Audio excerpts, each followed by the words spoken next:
Libur tahun baru banyak dimanfaatkan masyarakat untuk berpergian ke tempat wisata.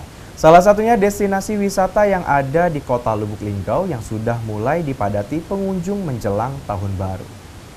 Sejumlah destinasi wisata yang ada di Kota Lubuk Linggau mulai dipadati pengunjung yang ingin mengisi waktu liburnya dengan mengunjungi beberapa tempat wisata yang ada di Kota Lubuk Linggau. Destinasi wisata yang mulai dipadati pengunjung seperti wisata waterpark, air terjun Temam, Bukit Sulap, Waterboom Tirta Silampari, serta Masjid Agung As-Salam Kota Lubuk Linggau. Wisatawan yang datang bukan hanya dari Kota Lubuk Linggau saja, akan tetapi banyak dari luar Kota Lubuk Linggau, seperti Curup dan Bengkulu, serta dari daerah lainnya. Mereka mengisi waktu liburnya dengan mengunjungi tempat wisata bersama keluarga, serta mereka memilih untuk berlibur sekarang karena jika H+1 tahun baru sudah pasti semua tempat wisata ramai didatangi wisatawan lainnya. Yanto, penjaga destinasi wisata Waterboom Tirta Silampari menuturkan, untuk sekarang sudah banyak pengunjung yang datang ke Waterboom Tirta Silampari untuk mengisi waktu liburannya.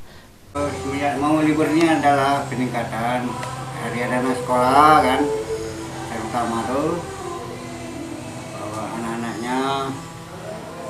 Harga tiket dari Senin sampai Sabtu 15, kalau hari Minggu 20. Yolanda Monika Putri, Silampari TV melaporkan.